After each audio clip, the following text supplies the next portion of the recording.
시청자 여러분 안녕하십니까. 금요일 뉴스나우 시작합니다.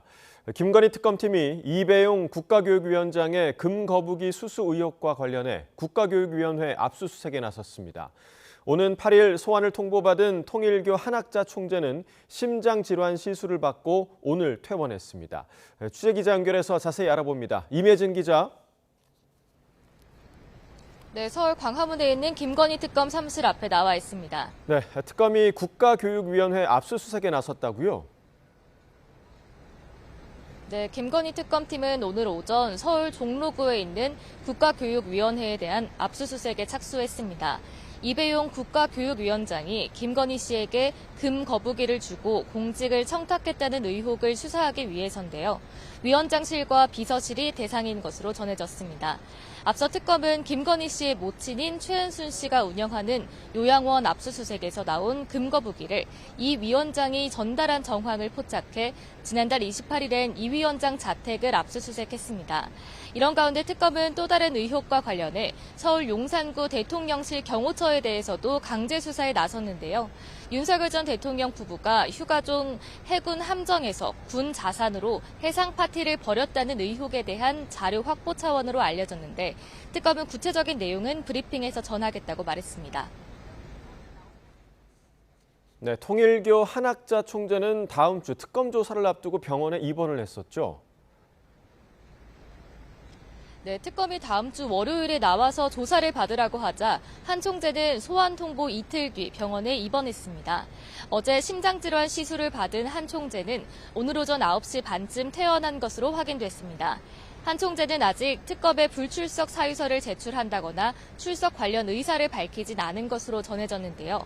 특검이 소환을 통보한 8일이 배우자이자 통일교 초대 교주 문선명 전 총재의 기일인데다 건강 문제를 들어 일정을 미룰 가능성도 제기되고 있습니다. 한 총재는 현재 4개 법무법인의 개인 변호사들까지 동원해 대형 변호인단을 꾸린 것으로 전해졌는데요. 이 가운데 한 명이 지난주 민중기 특검을 만나 차담을 나눈 사실이 알려지면서 변호인 변론은 특검보만 한다는 특검팀 원칙을 어겼다는 지적이 제기됐습니다. 특검은 해당 변호사가 인사차 들렀고 오랜 인연 때문에 물리치지 못했다고 해명했습니다. 이런 가운데 지난 2일 사건 담당 특검보를 만나 변론을 했다는 이재명 정부 첫 민정수석 오광수 변호사는 어제 사임했습니다. 네, 그리고 특검이 또 다른 매관매직 정황을 포착했다고요? 네, 앞서 특검은 김건희 씨 오빠인 김진우 씨 장모집 압수수색에서 이우환 화백의 그림 한 점을 확보했습니다. 그림 입수 경로를 추적한 결과 김상민 전 검사를 구매자로 특정한 것으로 알려졌습니다. 대만 경매업체를 통해 한국인이 낙찰받은 뒤 다시 인사동에 있는 화랑이 구매한 것을 김 전 검사가 사갔다는 취지의 진술을 확보한 겁니다. 김 전 검사는 이미 공천 개입 의혹으로 특검 수사 대상에 올랐는데 매관매직으로도 수사가 확대되는 모습입니다. 김 전 검사는 지난해 총선 국민의힘 예비 경선에서 탈락했다가 이후 국가정보원 법률특보로 임명됐습니다. 특검은 조만간 김 전 검사를 불러 그림을 대가로 공천이나 공직을 요구했는지 추궁할 전망입니다. 지금까지 김건희 특검 사무실에서 YTN 임혜진입니다. 국회 계엄 해제 표결 방해 의혹 관련 압수수색을 마친 내란 특검은 압수물 분석을 거쳐 추경호 의원에게 소환을 통보할 전망입니다. 임성근 전 해병대 1사단장 구명 로비 의혹을 수사하는 최상병 특검은 로비 창구로 지목되는 김장환 목사에게 참고인 소환을 통보했습니다. 취재기자 연결해 보겠습니다. 우정훈 기자. 네, 내란 특검입니다. 네, 내란 특검의 추경호 의원 소환은 언제쯤으로 예상됩니까? 네, 우선 특검 취재를 종합해보면 당장 추경호 의원부터 부르진 않을 거로 보입니다. 앞서 특검은 당 행정국 직원 5명의 휴대전화와 계엄 당일 원내대표실에 추 의원과 함께 있었던 조지현 의원 사무실도 압수수색했는데요. 특검은 국민의힘 직원과 조지현 의원 등 원내대표실에 있었던 인물 가운데 일부를 먼저 조사한 뒤에 추 의원에게 소환을 통보할 거로 예상이 됩니다. 특검은 어제 사흘 만에 국민의힘 원내대표실과 원내 행정국에 대한 압수수색도 마쳤습니다. 압수물 분석을 끝내면 국회 계엄 해제 표결 방해 의혹에 대한 수사에도 속도가 붙을 전망입니다. 또 특검은 추경호 의원이 당시 원내대표로서 계엄을 사전에 알았을 가능성도 배제하지 않고 수사하고 있습니다. 최상병 특검은 구명 로비 의혹 관련해서 김장환 목사에게 참고인 소환을 통보했다고요? 네, 그렇습니다. 임성근 전 사당장 구명 로비 의혹과 관련해서 특검이 김장환 목사에게 다음 주 월요일 오전 10시 소환을 통보한 거로 파악이 됐습니다. 특검은 김 목사를 참고인 신분으로 불러 조사할 예정인데 아직 김 목사 측은 출석 관련 입장을 전하지 않은 거로 전해졌습니다. 특검은 조사가 성사되면 김 목사에게 최상병 순직과 관련해서 수사 외압 논란이 불거진 시기에 윤석열 전 대통령, 이종섭 전 국방부 장관 등과 왜 통화했는지 캐물을 거로 보입니다. 또 특검은 오늘 정례 브리핑에서 이종섭 전 국방부 장관의 최측근으로 분류되는 박진희 전 국방부 군사보좌관을 직권남용과 모해 위증 혐의 피의자로 입건했다고 밝혔습니다. 특검은 박 전 보좌관이 최상병 순직 사건 수사와 관련해서 이 전 장관 등 윗선의 지시로 국방부 조사본부 등에 압력을 행사한 거로 의심하고 있습니다. 지금까지 내란 특검 사무실에서 전해드렸습니다. 네, 중국 전승절 행사에 우리나라 대표로 참석했던 우원식 국회의장이 조금 전에 귀국을 했습니다. 관련해서 인천공항 연결해서 함께 들어보겠습니다. 네, 여러분들이 염려해 주신 덕분에 잘 다녀왔습니다. 뭐 질문 있으시면 질문하시죠. 원래 목표로 했던 한중 관계의 협력의 증진을 위해서 성과가 좀 있었던 것 같고요. 새로운 계기가 마련된 거 아닌가 하는 생각을 갖고요.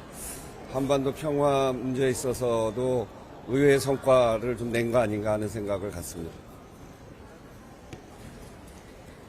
김정은 위원장과 만난 과정 좀 상세하게 설명. 김정은 위원장하고는 대기실에서 조우가 돼서 제가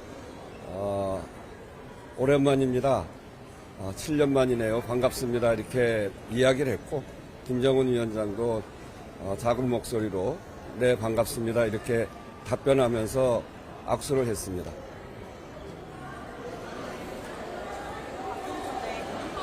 문제 있어서 왜 성과를 낸 것 같다고 하셨는지 그러니까 중국을 갈 때는 김정은 위원장을 만나는 것이 동선을 분리해서 참 쉽지 않을 수도 있겠다라고 하는 많은 전문가들의 이야기가 있었는데 그런 속에서도 우선은 조우하게 돼서 악수를 나눈 것 자체가 좀 그래도 성과 아닌가 생각을 하고요. 특히나 푸틴 대통령하고 만나서 이야기를 하면서 푸틴 대통령이 지금의 남북관계를 국회의장은 어떻게 생각하시냐, 또 김정은 위원장과 만나기로 돼 있는데 어떤 이야기를 전했으면 좋겠냐 하는 그런 관심과 또 거기에 관해서 저의 생각을 전달한 것, 그것은 성과가 아닌가 싶습니다. 마지막 하나만 질문 더 받을게요.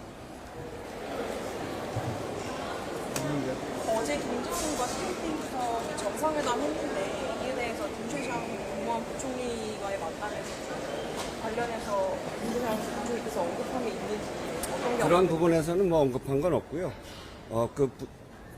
부주석 부총리의 경우에는 이 경제 또 기업 그리고 과학기술 이런 쪽을 담당하는 거기 때문에 우리와 경제 협력에 관한 부분에서 많은 이야기가 있었습니다. 네, 이 정도로 하겠습니다. 고맙습니다. 네. 네. 네, 우원식 국회의장 중국을 다녀온 소회를 밝히는 자리였는데요. 인천국제공항 현장이었습니다. 한중 관계 협력에 새로운 계기가 마련되고 또 의외의 성과를 낼 수 있었다. 그리고 북한 김정은 위원장과의 짧은 조우 상황에 대해서 설명하기도 했고요. 푸틴 대통령과 남북 관계 관련 대화를 나눈 내용도 전하기도 했습니다. 관련 내용 정리되는 대로 이어지는 뉴스에서 전해드리겠습니다. 다음 소식입니다. 조국혁신당 김선민 대표 권한대행이 성비위 사건과 관련해 사과하고 온전한 피해 회복을 위해 노력하겠다고 말했습니다. 하지만 조국혁신연구원장은 대표 시절 성비위 사실을 몰랐고 또 상의한 적도 없다면서 개입했다면 사당화라고 강조했습니다. 국회 연결해서 들어보겠습니다. 김다현 기자. 네, 국회입니다. 네, 조국혁신당 강미정 대변인이 어제 성비위 논란 이후 처리 과정에 문제점을 제기하면서 탈당을 했는데 논란이 계속 이어지고 있죠. 네, 조국혁신당이 당에서 벌어진 성비위 사건과 관련해 사과하고 근본적인 쇄신을 약속했습니다. 김선민 대표 권한대행은 오늘 기자간담회를 열고 강미정 대변인을 포함한 피해자 여러분께 위로 말씀을 드리고 온전한 피해 회복이 이루어질 때까지 노력하겠다고 밝혔습니다. 앞으로 성비위와 괴롭힘 사건에는 무관용 원칙으로 단호하게 대응하겠다며 지도부와 함께 90도로 허리를 숙였습니다. 하지만 조국 혁신정책연구원장이 수감 중에 이 내용을 듣고도 침묵했다는 의혹에 대해서는 당원 당규에 따라 결정한 것을 조 원장과 연관짓는 건 이해하기 어렵다고 선을 그었습니다. 사건 접수 시점에 조국 대표님은 영어의 몸이셨습니다. 저와 뭘 상의하셨다면 다시 한번 그것은 또 사당화로 이어지는 것이 아니겠습니까? 앞서 조국 원장은 어젯밤 SNS에 강미정 대변인의 탈당에 마음이 아프고 후회된다고 적었습니다. 하지만 강 대변인 측은 오늘 아침 SNS에 이를 반박했는데요.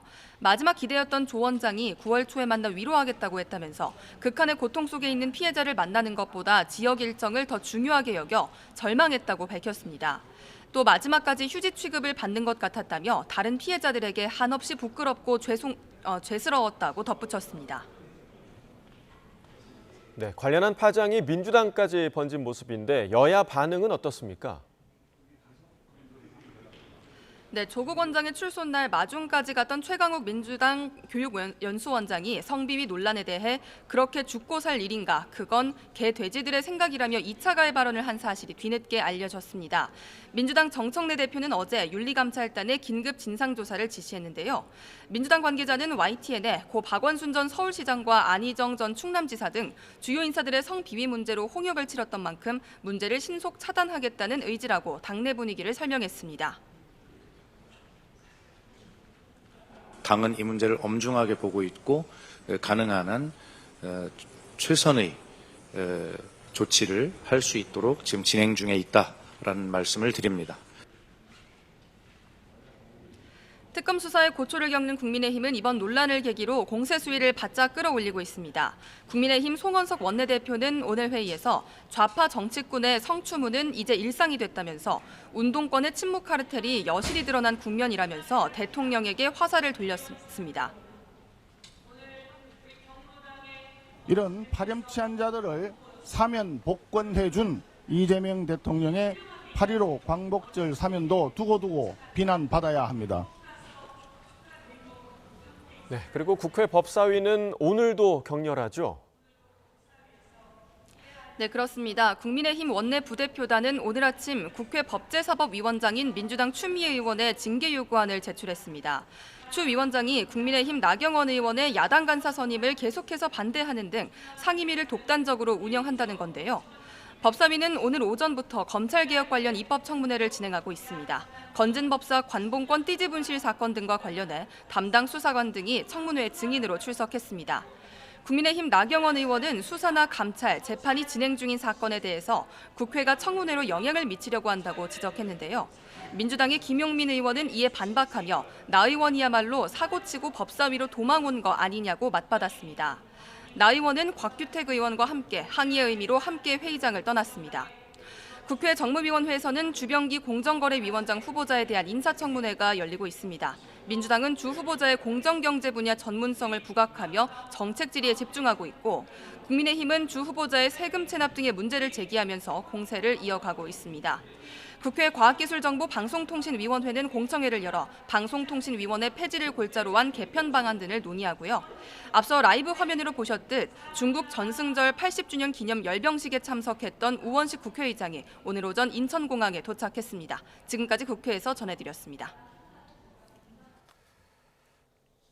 이재명 대통령이 외국인 노동자 부당 대우 또 임금 체불과 관련해서 조사를 지시했습니다. 대통령실 강효정 대변인의 브리핑을 들어보겠습니다. 네, 강효정 대변인입니다.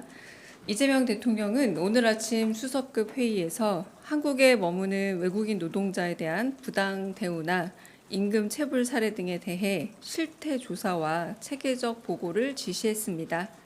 통상 국가에서 문화 국가로 변모한 대한민국의 국가 위상에 걸맞게 한국에 머무는 외국인이 부당한 대우를 받아서는 안 된다며 이에 대해 지원 대책이 마련되어야 하고 그 방안을 마련해 제출하라 지시했습니다. 이상입니다.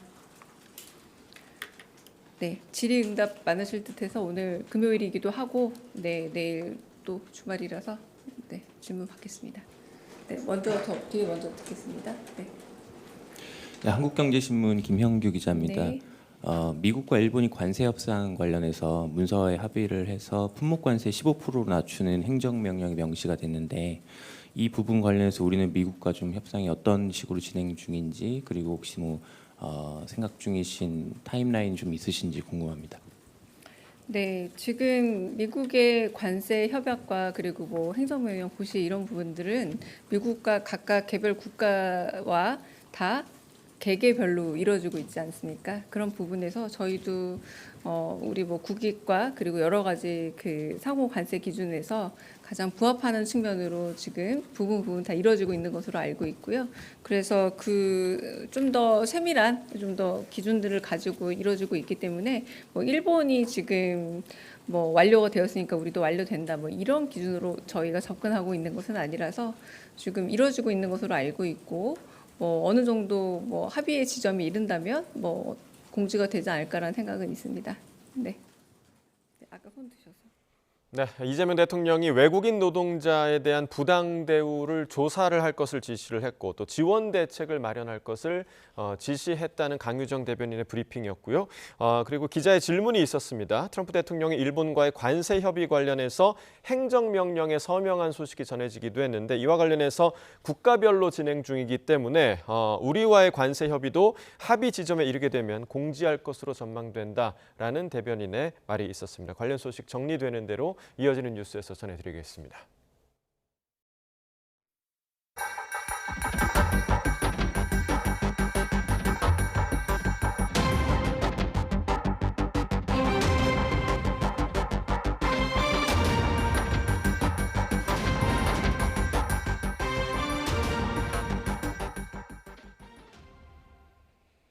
중국 전승절을 계기로 6년 8개월 만에 중국을 방문한 김정은 북한 국무위원장이 마지막 일정으로 시진핑 주석을 만났습니다. 두 정상은 전통적 우호 관계를 강조하며 관계 복원에 시동을 걸었는데요. 정상회담을 마친 김 위원장은 곧바로 귀국길에 올랐습니다. 보도에 유투권 기자입니다. 전승절 행사 다음 날 각국 정상과 연쇄 양자회담을 이어간 시진핑 주석은 저녁에 김정은 위원장과 마주 앉았습니다. 모두 발언에서 전통적 우호 관계를 강조한 두 정상은 한반도 정세와 양국 협력 방안을 집중적으로 논의했습니다. 김 위원장은 한반도 문제와 관련한 중국의 공정한 입장을 높이 평가한다고 밝혔습니다. 이에 시 주석은 북한과의 조정을 강화하면서 한반도의 평화와 안정을 지키기 위해 노력하겠다고 응답했습니다. 이와 관련해 김 위원장은 달라진 중국의 국제적 위상에 찬사를 보냈습니다. 세계의 평화와 안정을 위해서 영웅적으로 투쟁한 중국 당과 중국 인민의 역사적 공조뿐만 아니라 오늘날 중화인민공화국의 높은 국제적 지위가 힘있게 과시됐으며 김 위원장은 또 양국 경제협력을 심화해 더 많은 성과를 얻기를 바란다고 언급했고 시 주석은 고위급 교류와 전략적 소통을 강화하겠다고 밝혔습니다. 深化治国理政经验交流，有力推动各自社会主义事业向前发展。 정상회담은 1시간 남짓 진행됐는데 별도로 소규모 연회도 열렸습니다. 북한 측에선 김여정 노동당 부부장과 최선희 외무상, 조용원 당비서 등이 수행했습니다. 시진핑 주석과의 회담을 마친 김 위원장은 베이징역으로 이동해 귀국길에 올랐습니다. 곧장 북한으로 향한다면 오늘 오전 평양에 도착할 것으로 보입니다. 중국 전승절을 계기로 북중러 삼각공조를 세계에 과시한 김 위원장은 이번에 역대 중국 방문 가운데 가장 긴 4박 5일의 일정을 소화했습니다. 베이징에 체류한 시간도 54시간으로 역시 가장 길었습니다. YTN 유튜버입니다. 북한은 김정은 국무위원장이 중국 전승절 80주년 열병식을 계기로 중국을 방문한 것이 북중 친선 관계의 불변성과 불패성을 보여준 역사적인 계기라고 밝혔습니다. 조선중앙통신은 김 위원장과 시진핑 중국 국가주석이 어제 베이징 인민대회당에서 정상회담을 했다고 보도하며 이같이 평가했습니다. 통신은 두 정상이 고위급 왕래와 전략적 의사소통을 강화하는 문제와 관련해 의견을 교환했다며 국제와 지역 문제에서 전략적 협조를 강화하고 공동이익을 수호하는 문제도 언급됐다고 보도했습니다. 푸틴 러시아 대통령이 김정은 북한 국무위원과 정상회담을 한 지 하루 만에 또 축전을 보내 북러 관계의 친밀함을 과시했습니다. 조선중앙통신은 푸틴 대통령이 오는 9일 북한 정권 수립 77주년을 앞두고 어제 김 위원장에게 축전을 보냈다고 보도했습니다. 푸틴 대통령은 축하의 인사를 전하면서 양국이 포괄적인 전략적 동반자 관계를 공고히 해나가길 확신한다며 이는 한반도와 동북아시아 전반의 안전 보장에 기여하게 될 거라고 강조했습니다. 북중 정상회담에 대해 트럼프 대통령은 공식적인 반응을 내놓지 않았습니다. 다만 유럽 동맹국 정상들에게 러시아와 중국에 대한 경제 압박을 촉구했는데 과연 추가 제재 카드를 꺼낼지 관심입니다. 워싱턴 홍상희 특파원입니다. 블룸버그는 6년 만의 정상회담에서 북중 지도자가 양국의 오랜 관계를 확인했다고 평가했습니다. 역사적으로 중국이 북한의 후원자 역할을 해왔고 미국과 동맹국의 대북 제재에도 북한 경제에 생명줄을 제공해왔다며 앞으로도 북한을 도울 거라고 내다봤습니다. AFP 통신도 시진핑 주석이 국제정세가 어떻게 변하든 양국 우호 관계가 변하지 않을 것이라며 김정은을 안심시켰다고 보도했습니다. 최근까지 러시아와 밀착해온 김정은 위원장이 우크라이나 전쟁이 끝날 가능성과 트럼프 대통령과 대화할 경우에 대비해 대미 협상력을 높이기 위해 중국과 관계 복원에 나선 것이라는 분석도 나왔습니다. 트럼프 미 대통령은 북중 정상회담에 대한 별도 반응은 내놓지 않았습니다. 대신 유럽 동맹국 정상들에게 러시아산 원유 수입을 중단하라고 촉구했습니다. 러시아가 유럽연합에 원유 등을 수출해 1년에 11억 유로, 약 1조 8천억 원 규모의 수익을 얻고 있고 우크라이나 전쟁 자금으로 사용하고 있다는 겁니다. 트럼프 대통령은 앞서 중국 전승절 행사 직후 러시아에 대한 추가 제재 가능성을 시사하기도 했습니다. Would you say that putting secondary sanctions on India, the largest purchaser outside of China, they're almost equal. Would you say there was no action? That cost hundreds of billions of dollars to Russia. And I haven't done phase 2 yet or phase 3. 또 러시아의 전쟁에 자금을 지원하는 중국에도 유럽이 경제적인 압박에 나서야 한다고 강조했습니다. 중국을 중심으로 북중러 3국이 반미 연대를 강화하면서 미국이 이들에 대한 추가 제재에 나설 경우 경제무역 갈등이 다시 불거질 가능성도 커지고 있습니다. 워싱턴에서 YTN 홍상입니다. 네, 조금 전 들어온 속보부터 전해드리겠습니다. 오늘 오전 9시 40분쯤 경기 김포시 하성면에 있는 제조공장 암모니아 보관 창고에서 연기가 나온다는 신고가 접수됐습니다. 이 누출 사고로 이 공장 관계자 등 현재까지 62명이 스스로 대피했다고 전해졌는데요. 현장 접근을 통제 중인 소방당국은 중화 작업을 마치는 대로 원인을 조사할 계획입니다. 더불어서 김포시는 외출 자제와 차량 우회 등을 안내하는 재난 문자를 발송했다고 하는데요. 관련 소식 추가로 취재가 되는 대로 다시 한번 전해드리겠습니다. 극심한 가뭄을 겪고 있는 강원도 강릉 지역에 재난 사태가 선포된 지 일주일째를 맞았습니다. 여러 대책에도 상황은 좀처럼 나아지지 않고 저수율은 연일 역대 최저를 경신하고 있는데요. 취재기자 연결해 자세히 알아봅니다. 홍성욱 기자, 저수율이 전날보다 더 떨어졌다고요? 네, 그렇습니다. 주 상수원인 오봉저수지의 저수율이 하루가 다르게 떨어지고 있습니다. 오늘 오전 10시 기준 저수율은 13.2%입니다. 전날보다 0.3%포인트 더 떨어졌습니다. 평년 같은 시기 저수율의 18.4%에 그치는 수준입니다. 이미 곳곳이 바닥을 드러냈고 저수지에 차 있는 물의 양이 얼마 남지 않은 것이 눈으로 확인될 정도입니다. 전날 비가 내리긴 했지만 강릉 지역에만 피해갔습니다. 삼척에 99mm, 고성에 38mm, 속초에 19mm의 비가 내렸지만 오봉저수지가 있는 강릉 왕산면에는 2mm에 그쳤습니다. 이번 주말 다시 비 소식이 있지만 강릉을 비롯한 동해안 지역은 또 비껴갈 전망입니다.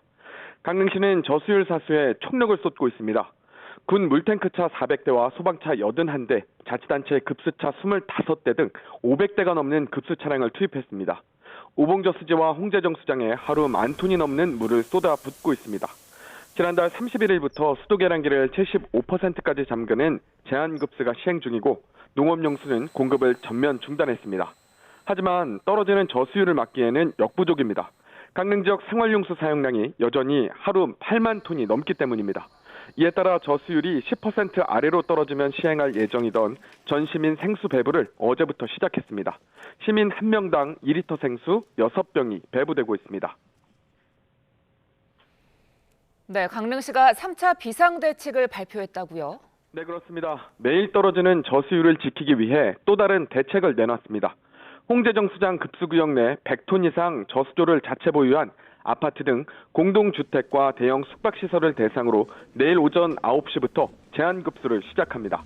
절수 대책에도 물 사용량이 좀처럼 줄지 않기 때문에 내린 조치인데요.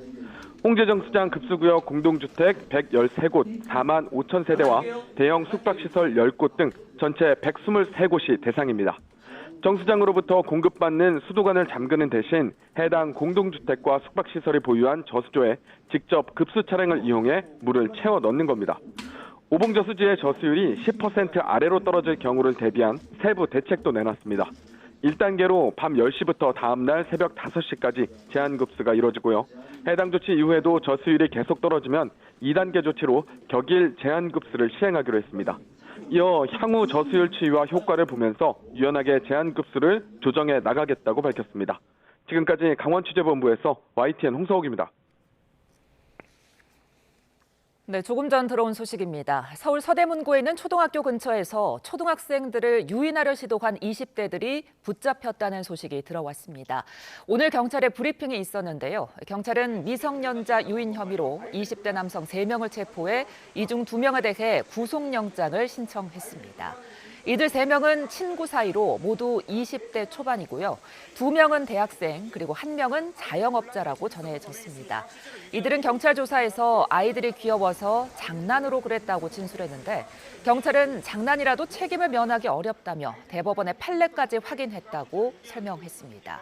또 경찰은 단순 장난이라고 보기에 고의성이 다분한 행동으로 주변에 불안감을 조성해 강경하게 대응한다고 말했습니다. 네, 계속해서 서대문구 초등학생 유괴 시도에 대해 기자 연결해서 자세히 알아보겠습니다. 자, 지금 현장에 표정호 기자 나가 있는데요. 연결해 보겠습니다. 표정호 기자. 네, 서대문 경찰서 앞입니다. 네, 유괴를 시도한 남성들에 대한 구속영장 실질 심사가 진행되고 있죠. 네, 그렇습니다. 경찰은 초등학생을 유괴하려 한 혐의로 20대 남성 3명을 검거했는데요. 10시 반쯤부터 이들 중 적극적으로 유인을 시도한 남성 2명에 대한 구속적 피의자 신문이 진행됐습니다. 피의자들은 범행 동기들을 묻는 취재진의 질문에 아무런 답변을 하지 않았습니다. 실제로 유괴할 의도 있었습니까? 왜 3번이나 범행 반복했습니까? 피해 아동과 학부모에게 할 말 없습니까?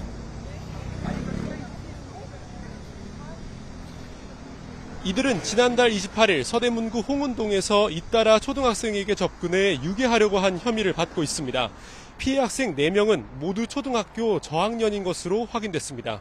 피의자들은 모두 20대 초반으로 학생 2명과 자영업자 1명인 걸로 확인됐습니다. 경찰 조사에서 피의자들은 단순한 장난이었고 금전전 목적은 없었고 차에 태우려는 의도도 없었다고 주장하고 있는데요. 경찰은 단순 장난으로 보기 어렵고 고의성이 다분하다며 장난으로 했다고 해도 책임을 면하기 어렵다고 설명했습니다. 네, 경찰이 처음에는 범죄 관련성이 확인되지 않았다 이렇게 발표해서 논란이 되고 있죠. 네, 그렇습니다. 경찰에 최초 신고가 접수된 건 사건 이틀 뒤인 지난달 30일입니다. 이후 지난 1일 인근 초등학교는 학부모들에게 최근 인근에서 유괴 시도가 있었다며 주의를 당부했는데요. 다음 날 경찰은 면밀히 조사했지만 범죄 관련성을 찾지 못했다고 밝혔습니다. 이에 따라 초등학교에서도 실제 유괴 시도가 없었다는 공지를 내리기도 했는데요. 그런데 어제 오후 경찰은 갑자기 기존 발표를 번복하고 초등학생을 유인하려는 시도를 확인했다고 밝혔습니다. 경찰은 첫 신고 당시 피해 아동의 모친이 알려준 차량과 실제 범행 차량의 색상과 차종이 달라 혼선이 있었다고 해명했습니다. 신고된 차량은 흰색 스타렉스였지만 실제 범행에 사용된 차량은 쥐색 소렌터여서 확인이 어려웠다는 겁니다. 또 경찰은 범행 당시 피의자들이 차에서 나오지 않고 창문만 내린 채 말을 걸어 범죄 상황을 식별하기 어려웠다고 설명했습니다. 하지만 면밀히 확인했다던 경찰의 기존 발표와는 달리 성급하게 유괴 시도가 확인되지 않았다고 결론 내린 것 아니냐는 지적이 잇따랐습니다. 네, 경찰은 부실 수사 논란에 대해서는 어떻게 해명했습니까? 네, 경찰은 오전 10시 취재진을 상대로 구체적인 수사 경위를 설명하기 위한 브리핑을 진행했습니다. 직접 들어보시겠습니다. 경찰은 범행 차량 추적을 통해 다음 날인 9월 3일 피의자 3명을 모두 긴급 체포했습니다. 한편 수사 과정에서 지난 8월 30일 112 신고된 초등학생 유인 미수 범행을 포함하여 2건의 추가 확인하였고, 이 자리에서 취재진들은 세 차례 신고에 대해서 경찰의 수사가 적절히 이루어졌는지에 대해서 집중적으로 질문했는데요. 경찰은 첫 번째 신고 당시 피해 학생과 학부모에게 의심 차량에 대해서 물었지만 특정이 안 됐다고 해명했습니다.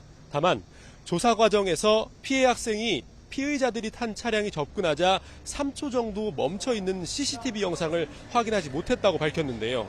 최초 신고가 접수된 28일에는 확인하지 못하고 며칠이 지나 유사한 신고가 추가로 접수된 뒤 다른 각도의 CCTV 카메라를 통해서 확인했다고 밝혔습니다.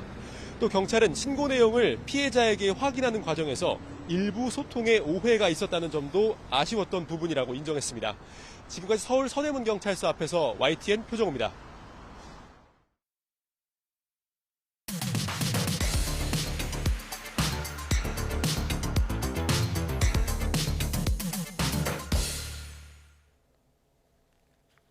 각이 살아있는 정치평론 시사정각 시작합니다. 오늘도 각이 서는 두 분과 토론해 보겠습니다. 전용기 더불어민주당 의원, 이용호 전 국민의힘 의원 나오셨습니다. 어서 오십시오. 네, 안녕하세요. 네. 자, 어제 조국혁신당 대변인이 당이 성추행 피해자의 절규를 외면했다며 탈당을 선언한 이후 그 파장이 눈덩이처럼 커지고 있습니다. 이 불똥은 민주당에게도 튀었는데요. 어떤 일이 있었던 건지 관련 영상 보고 이야기 나눠보겠습니다.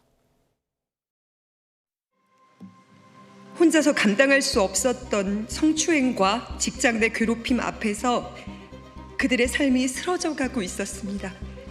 그러나 당은 피해자들의 절규를 외면했습니다.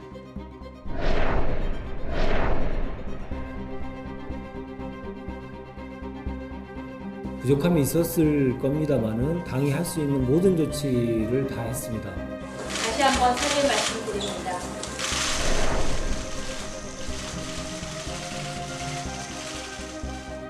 이 문제 인지하고 계셨습니까? 평소에도 불평등 관련돼서 말씀.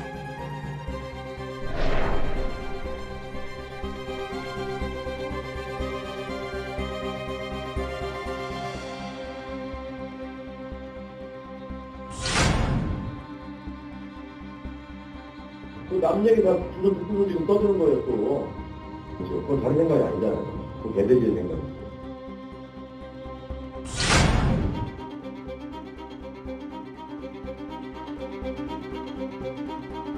운동권 침묵 카르텔이 여실히 드러난 국면입니다. 파렴치한 자들을 사면 복권해준 이재명 대통령의 8.15 광복절 사면도 두고두고 비난받아야 합니다.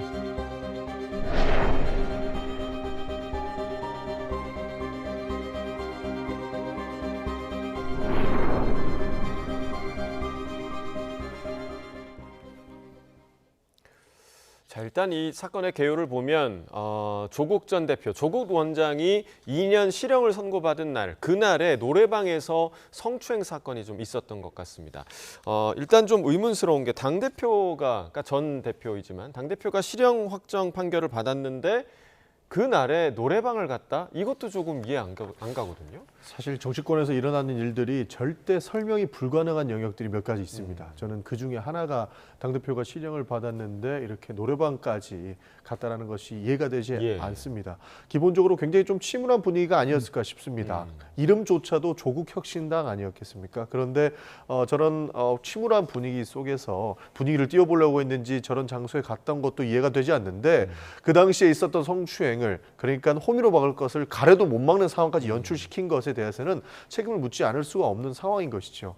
정치는 무한한 책임을 져야 되는데 지금의 대처가 굉장히 좀 아쉬운 부분이 있고 책임을 확실히 물어야 될 지점들이 명확히 나오는 부분들도 저는 보이고 있다. 그렇게 평가하고 있습니다. 자, 어제 강미정 전 대변인의 기자회견을 보자면, 그러니까 피해자 측에서 계속해서 당의 조치를 좀 요구를 했는데 상당히 미온적으로 대처를 했다, 미흡했다, 이런 이야기가 들렸습니다. 왜 이렇게 대처가 늦춰졌을까요?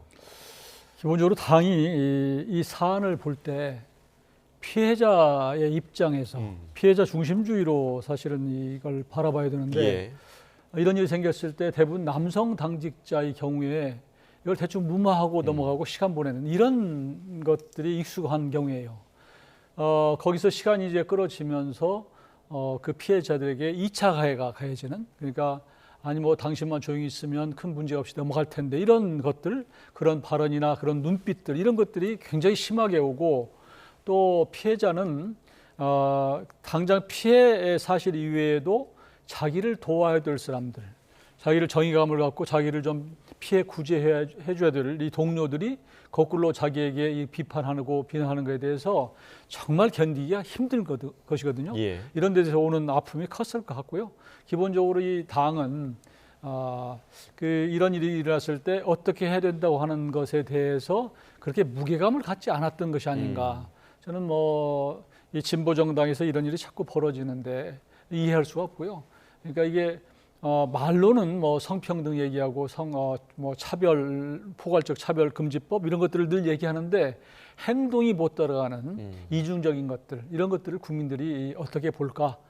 저는 이해할 수가 없습니다. 이 사안과 관련해서 오늘 아침에 이제 조국혁신당에서 기자간담회를 또 열기도 했고, 김선민 대표 대행도 이야기를 했는데, 물론 뭐 사과하고 여러 노력을 다짐하는 이야기도 있었지만 이런 과정이 있었다라고 설명하는 부분도 상당히 좀 길었거든요. 근데 뭔가 피해자 측과 그다음 당에서 지금 느끼는 부분이 좀 밸런스가 잘 맞춰지지 않는다, 이런 느낌도 좀 들어요. 괴리가 있는 것이죠. 그리고 피해자 측은 기본적으로 처분이 제대로 이루어지지 않았다라고 주장하는 것 아닙니까? 그렇기 때문에 참다 이제 와서라도 말하고 본인은 이것을 공론화시키기 위해서 눈물을 머금고 기자회견을 한 건 아니겠습니까?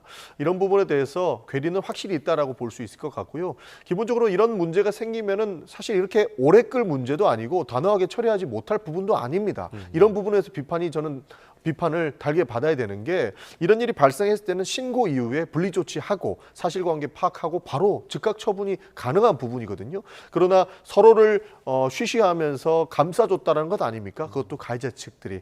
그러니까 피해자 입장에서는 굉장히 상실감이 컸을 거라고 보는 것인데, 지금 이 상황이 만들어졌으니 그 책임의 영역과 범위가 굉장히 넓어질 수밖에 없는 상황인 겁니다. 그러다 보니 민주당의 교육원수원장을 맡고 있는 이 최강욱 의원도 실질적 진실이 어떠한 내용까지 있는지를 정청래 당대표의 긴급 지시로 사실관계를 파악하고 있는 것이거든요. 아마 문제가 있다면 적절한 처분까지도 저희도 가지 않을까 점치고 있습니다. 네, 이번 사안이 불거진 이후에 아무래도 사면 후에 광폭 행보를 벌이고 있었던 조국 원장은 과연 이 사안에 대해서 어떤 입장일까가 상당히 관심이 모아졌는데, 어제 SNS를 통해서 일단 밝혔습니다. 이 입장은 좀 어떻게 보셨습니까? 조국 전 대표도 이 문제에 대해서 그렇게 우리 국민들의 눈높이에 맞지 않는 처신을 지금 하고 있다, 저는 그렇게 봐요. 그러니까 원래 지금 옥중에 있었을 때 이 내용을 알았다는 거거든요. 그런데 이제 그 당시에 자기가 당 대표도 아니고 또 당원도 아니기 때문에 그 문제에 대해서 왈가왈부하는 것은 월권처럼 비춰지기 때문에 안 했다라는 것인데, 지금 뭐 전해지는 것에 따르면은 그 출소한 날, 그러니까 사면 복권된 날, 그날 그 피해자 변호인 측에서 제일 먼저 좀 강미정 대변인을 좀 만나서 위로를 했으면 좋겠다고 하는 것을 문자 메시지를 보냈다는 거거든요. 예. 그러면 뭐 첫날은 먼저 가족과 함께 뭐 된장찌개를 먹을 수 있지만 적어도 그 다음부터는 당에서 어떤 일이 벌어지고 있었던가 하는 부분을 좀 챙겨봤어야 되는데 이걸 실기한 것이죠.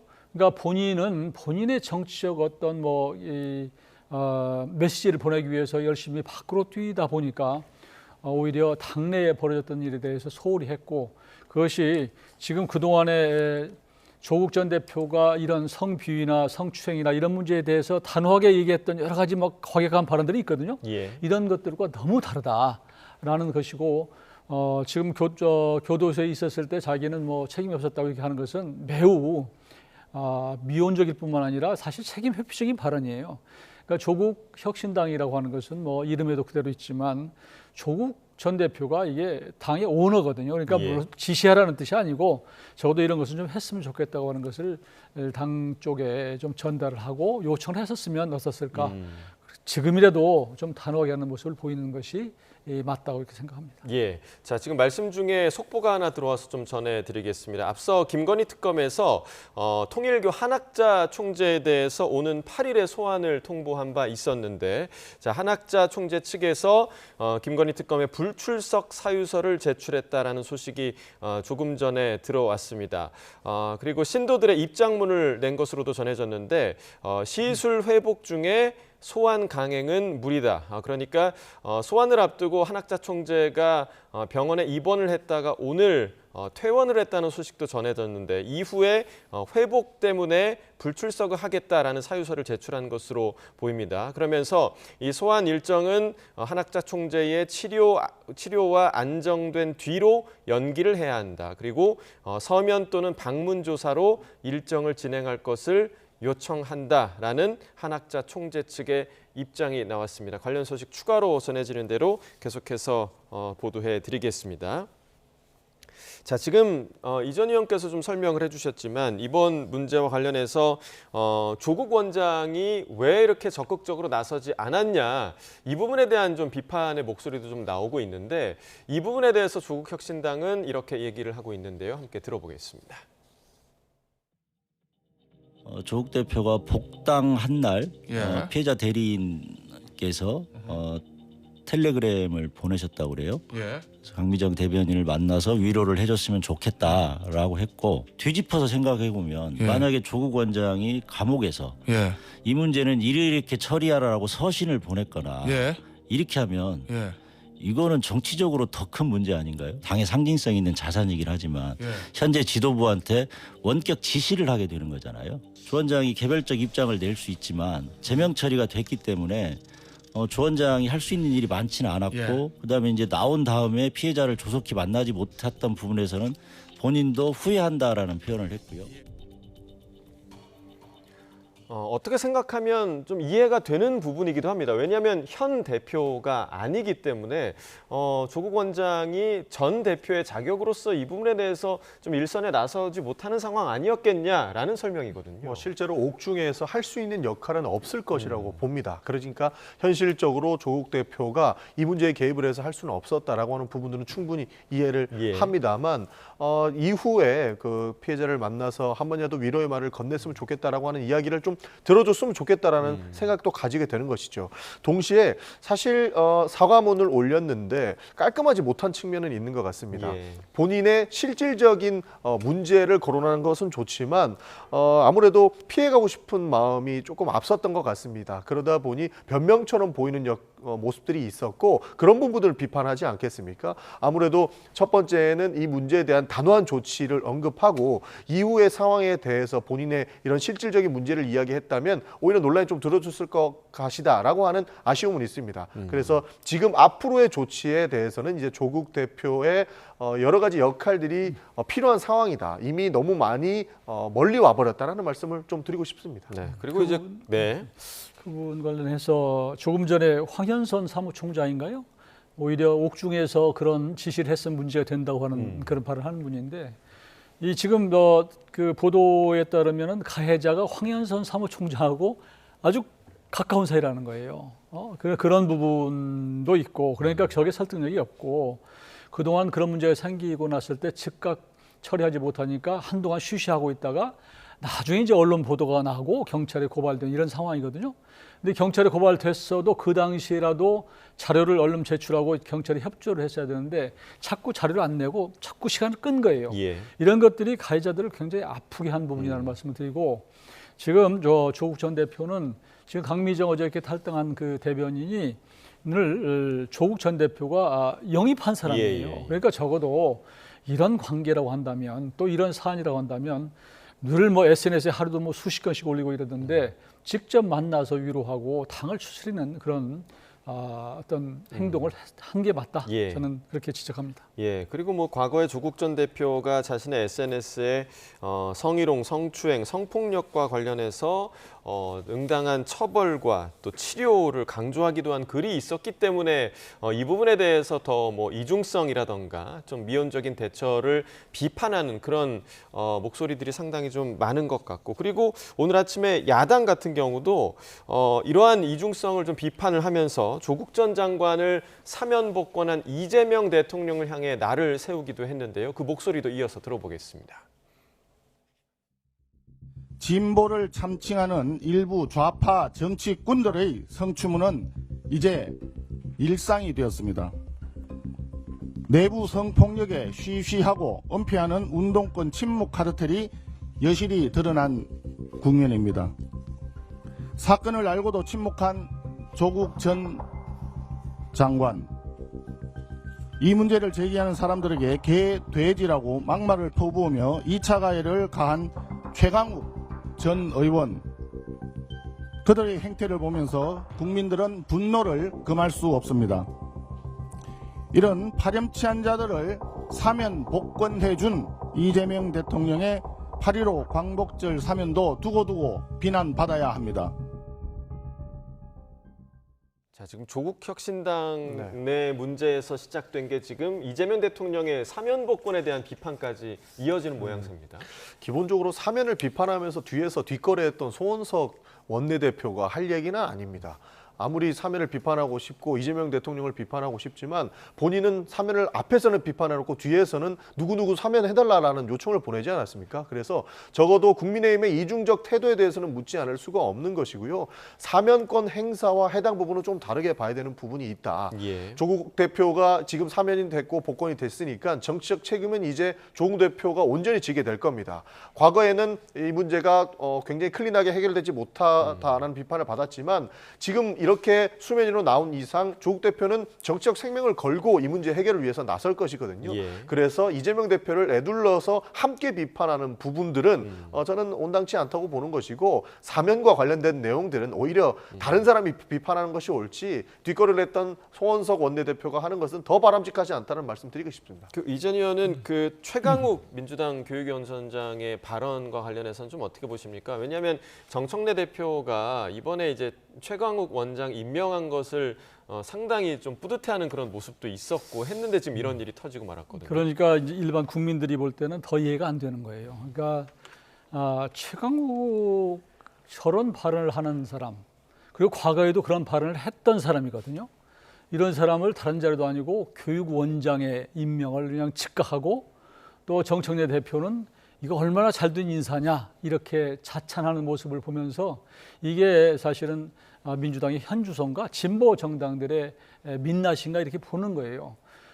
최강욱 지금 원장 같은 경우는 오래전에도 그 뭐 동물농장에서도 암탉이 설치는 건 없다 뭐 이런 발언을 한 적이 있고, 또 아마 당 회의입니까 무슨 국회 회의입니까 여기에 화면이 띄워져 있는데 뭐 이상하게 오해될 만한 행동을 하다가 나중에 뭐 짤짤이 뭐 이런 얘기도 지금 한 적이 있는 전력이 많은 분이에요. 그러니까 이런 데 대해서 여러 가지 좀 처신을 조심했어야 되는데 이건 뭐 이해할 수 없고 더 이상 묵과하기 어려운 정도의 누범이다. 한 번이 아니고 일회성이 아니고 지금 계속되는 상황이고, 거기에 대해서 오늘도 얘기한 거 보니까 매우 뭐 본인이 무슨 방어하는 뭐 또 과장됐다 이렇게 해명을 하던데 저는 적절치 않다고 보고요. 이 부분에 대해서는 정청래 대표가 엄중하게 좀 인사 조치를 하는 게 맞다고 생각되고, 물론 뭐 이 조국 전 대표나 최강욱 원장 이런 사람들이 지난번에 8.15 사면으로 나와서 뭐 활동하게 한 것은 이재명 대통령이죠. 그렇지만 그러니까 뭐 풀어준 것은 그렇지만 그렇다고 해서 이 언행까지 대통령이 책임이 있는 것은 아니고, 이분들이 이렇게 나왔으면 한동안은 좀 자숙하고 본인이 좀 성숙한 모습을 보여야 되는데 사람이라는 게 금방 안 바뀌구나. 저는 그렇게 생각합니다. 예. 일단 기본적으로 최강욱 원장 같은 경우에는 즉각적인 사과를 했습니다. 그리고 불편하게 보였을 부분에 대해서도 본인의 책임을 다하겠다라고 밝힌 것만큼 민주당의 이런 조사를 한번 지켜보면 좋을 것 같습니다. 정청래 당대표도 해당 사안이 발생되자마자 실질적 진실을 조사를 직권으로 지시했거든요. 이 부분을 보면서 하면 되신 것이지, 이거는 인간적으로 저 사람은 누범이다라고 이야기하면서까지 이 사람을 폄훼할 필요는 없다라고 저는 보고 있습니다. 예, 자 이번에는 한 가지만 더, 이 원장 자리는 다른 자리고 좀 다르거든요. 교육하는 자리고,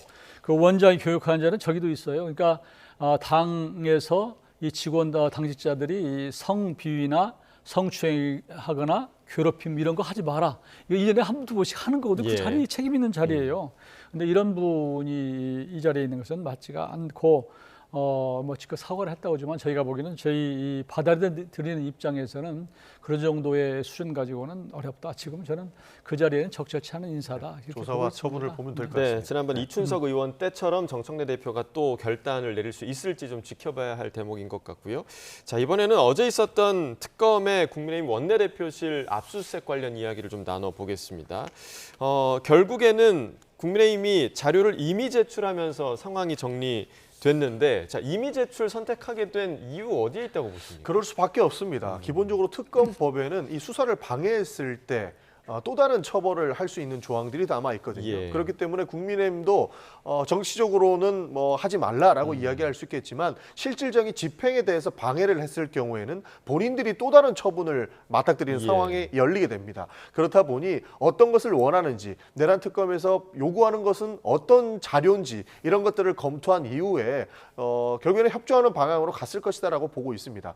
지금 내란 특검이 하는 행위들을 본인들은 상당히 비판을 하고 있지만 전 국민이 생중계로 지켜봤고 실제로 나와 있는 너무나도 많은 자료들이 있지 않습니까? 저는 이렇게 수사에 협조하는 방향 말고는 더 이상 할 수 있는 것이 없을 것이다라고 보고 있는 겁니다. 네, 야당의 지금 반발이 상당한 모습입니다. 뭐 장동혁 대표 같은 경우는 특검이 이재명 정권을 향할 거다 이런 말도 했고, 또 대통령의 5개 재판이 다시 시작되는 결과로 갈 거다 이런 이야기 지금 계속해서 좀 공세를 퍼붓는 그런 모습이거든요. 장동혁 대표의 입장에서는 많이 격앙된, 그러니까 장 대표가 되고 나서 당을 하나로 뭉쳐서 당원들 지지를 얻고 당원들을 묶어서 야당의 폭주에 정면 대응하겠다 그런 입장으로 있기 때문에 본인은 발언의 수위를 높일 수밖에 없는 그런 상황에 있는 것이고요. 지금 특검이 보이는 여러 가지들의 행태를 보면 너무 무차별적으로 압수수색을 한다. 지난번에도 국민의당 당사에 들어가서 500만 당원의 명부를 다 들여다보겠다, 가져가겠다 이렇게 한 것도 과잉했던 것이고, 이번에도 그러면 계엄 당일날에 한해서 도대체 어떤 것이 있었는지를 들여다본다고 하면 사실은 국민의힘에서는 그걸 거부할 명분이 좀 약했을 거예요. 그런데 지금 무려 5월 달부터, 그러니까 추경호 대표가 뽑히고 나서 선출되고 나서 그리고 또 실제로 압수수색한 날짜까지를 영장 기간을 정했더라고요. 그러니까 지금 그러다 보면은 송원석 대표 원내대표의 여러 가지 그 내용도 다 포함된 거예요. 이것은 과잉하고 너무 포괄적이다. 그러니까 이걸 어떻게 그냥 둘 수 있겠어요? 그러니까 지금 특검이 보이는 여러 가지 모습은 정당이나 국회를 너무 쉽게 본다. 그러니까 이 정당이나 국회는 선출된 권력이에요.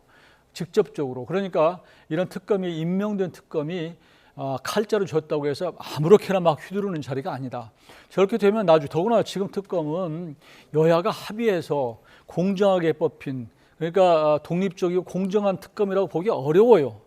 왜냐하면 여당끼리 해서 뽑힌 그런 특검이기 때문에 그런 여러 가지 상황을 고려해서 예. 그래도 이 어떤 실체적 진실, 주어진 실체적 진실을 규명하기 위한 그런 정도의 범위에서 자꾸 해야지 이걸 자꾸 정치적 탄압으로 볼 수 있는, 오해될 수 있는 그런 과잉한 압수수색하고 이게 수사를 하는 것은 나중에 저항을 불러오고 역풍이 불 수밖에 없다. 저는 그렇게 생각합니다. 특검에서 그 원내대표실을 압수수색하려고 했던 것은 결국엔 추경호 전 원내대표가 그렇습니다. 계엄 해제 표결 당시에 방해했다라는 의혹을 지금 규명하기 위한 부분이었는데 사실 이 계엄 해제 표결을 할 당시에 국민의힘 의원 일부가 해제 표결에 참여했던 의원들은 대부분 지금 한동훈 전 대표 중심의 그런 의원들이었단 말이죠. 그래서 한동훈 전 대표를 이제 참고인 조사를 특검이 지금 한다는 뜻을 밝혔는데 특검에 출석하지 않을 것 같더라고요. 이 부분 좀 어떻게 보세요?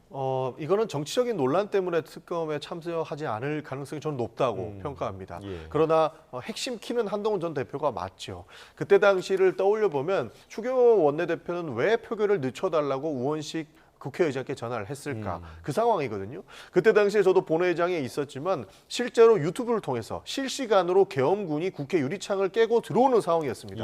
그 급박한 상황을 헤쳐나갈 수 있는 단 하나, 유일한 방법은 국회에서 계엄을 해제하는 것밖에 없었거든요.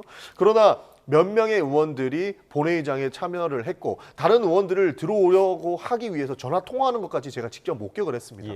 그러나 그분들은 당사에 있었고 그리고 추경호 원내대표는 당시 원내대표실에 있었다라고 하는 의혹이 있지 않습니까?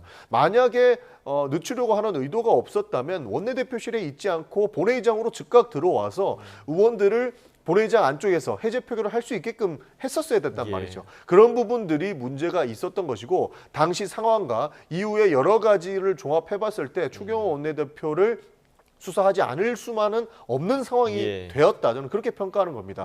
그렇기 때문에 한동훈 대표가 특검에 참석하느냐 안 하느냐 여부보다 실제로 그때 당시에 무엇이 있었는지는 이미 특검이 다들 모아놨을 것이다라는 생각도 들긴 합니다. 그 당시에 동선과 상황에 대해서는 좀 분명히 밝혀질 부분이 상당히 좀 많은 것 같고 민주당에서는 지금 밀어붙이는 것 중 하나가 내란 특별 재판부입니다. 이 부분이 반드시 필요하다라는 입장인데 국민의힘은 설사 생긴다고 하더라도 실효성이 없다 이렇게 맞서고 있는 상황입니다. 그 내용 들어보시고 이야기 이어나가겠습니다. 어제 법사위에서 3대 특검 개정안이 통과되었고 내란 전담 특별재판부 설치를 골자로 하는 내란 특별법이 법안 1소위에 회부되어 심사를 시작했습니다. 더 큰 문제는 지기현 판사의 윤석열 재판입니다. 정말 이러다가 윤석열이 다시 석방되어 길거리를 확보하고 활보하고 맛집 식당을 찾아다니는 광경을 또 목격할까 국민들은 두렵고 법원에 분노하고 있습니다. 내란 전담 특별재판부를 설치하라는 국민적 요구를 어느 누구도 피할 길은 없어 보입니다. 우리 헌법상으로 특별재판부는 그 군사법원 외에는 규정이 없어요. 과거에 지금 반민특위 재판부 또 그다음에 그 4.19 부정선거 재판부 심지어는 중국의 그 인민재판소조차 대법원장이 모두 다 이 법관을 지명했어요. 근데 이 대법원장이 자신들의 편이 아니라고 생각하니까 대법원장의 인사권을 배제하기 위해서 민주당의 청부재판을 하도록 만드는 그런 인민재판소를 만들기 위해서 지금 이렇게 구성을 하려고 하는 것이거든요. 이런 재판부를 구성하는 거 말로는 쉬운데 또 법안을 만들려고 하면 뭐 통과시킬 수는 있겠지만 실제 저는 가동할 수 없다고 봅니다. 왜냐하면 곧바로 재판받는 분은 이게 위헌이다 해서 헌법재판소 그 저 위헌 심판을 제기할 건데요. 자, 지금 김재원 최고위원의 말을 들어보면 청부 재판을 할 것이다. 그러니까 이제 결론을 내려놓고 지금 재판을 하려는 것이다라는 그 비판이고 실제로 만들어도 가동이 안 될 거다라고 지금 얘기를 하고 있거든요. 김재원 최고위원 얘기가 저는 맞다고 봐요. 지금 특검 자체가 기본적으로 처음부터 이 지금 계엄은 내란이다 이렇게 규정하고 가는 거 아니에요? 근데 법조인들의 얘기를 들어보면 내란이라고 하는 거에 대해서 논란이 있습니다. 그러니까 지금 특검은 내란죄로 모든 것을 씌워서 기소를 하고 하는데 문제는 법원에 가서 나중에 대법원까지 가는 동안에 이건 내란이 아니다 이렇게 나올까 봐서 겁나는 거예요. 그러니까 이 과정에서 그러면 사법부를 믿을 수가 없다. 그러니 사법부의 대법관 숫자를 14명에서 30명으로 늘려서 자기 사람들을 심어놓고 그 전에 지금 지기현 판사가 마음에 안 드는 거 아니에요. 지난번 윤석열 전 대통령을 무슨 여러 가지 이유로 해서 석방한 데 대해서 저 사람은 못 믿겠다. 그러니 우리가 임명한 판사를 세우는 특별재판부를 만들겠다는 거예요. 이게 세상에 그런 게 어디 있습니까? 이거 재판할 필요가 뭐 있어요? 그러면 처음부터 그냥 답정로 해가지고 이 사람은 내란 수괴 해가지고 끝내버리죠. 그러니까 이게 그러다 보니까 자꾸 무리가 되는 거예요. 결국은 지금 판사 임명할 때도 지금 국회에서 3명 하도록 돼 있는 거 아니에요? 3명 하게 되면은 예를 들어서 민주당에서 2명, 또 예를 들어서 조국 혁신에서 1명 이런 식으로 할 텐데 틀림없이 이재명 대통령 재판자, 예를 들어서 변호인 아니면 인권법 연구회 이런 사람 시킬 거예요. 그리고 대법관도 나중에 마찬가지고. 이게 법 민주주의라고 하는 것을 완전히 근본적으로 흔들어버리는, 이거 상식에도 맞지 않는 거예요. 법이라고 하는 게 우리 국민들이 어렵게 생각할 것이 아니라 상식의 문제예요.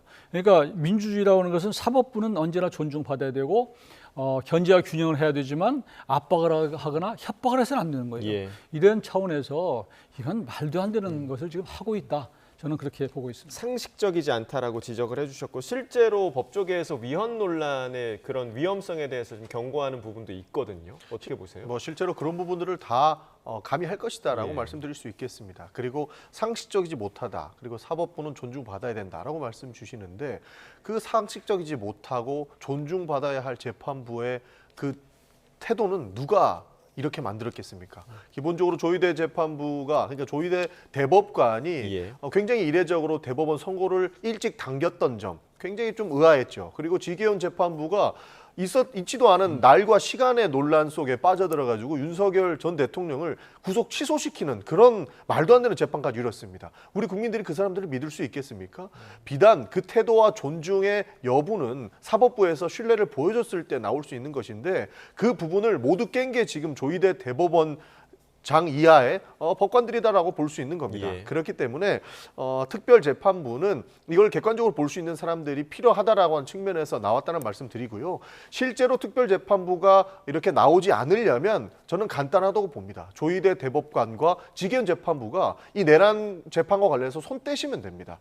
그분들이 이렇게 공정성을 담보받고 있지 못한 상황이었기 때문에 내란 특별재판부의 이야기 나오니까 그분들께서 손 뗀다면 충분히 공정성 시비는 덜 걸릴 것이고, 또 내란 특별재판부라는 이야기가 나올 필요조차 없다라는 말씀을 안 드릴 수가 없는 겁니다. 자, 그러니까 그 부분에 대해서 정말 우려스럽거든요. 저는 전현희 의원이 그런 얘기를 했던데, 지기현 판사가 그만두면 내란 재판부가 필요 없다라고 얘기했는데, 이거야말로 협박 공갈이고 사법부에 대한 압박인 것이에요. 사실은 그러니까 본인들이 원하는 그런 구미에 맞는 판사가 아니니까 지금 밀어내겠다는 거 아니에요. 이러니까 사법부를, 법치주의를 근본적으로 지금 흔들고 있다, 이렇게 지적합니다. 예, 자, 이런 내란 특별재판부와 관련해서 이제 또 통과를 해야 할 법사위 같은 경우도 지금 상당히 조용할 날이 없는 그런 상황입니다.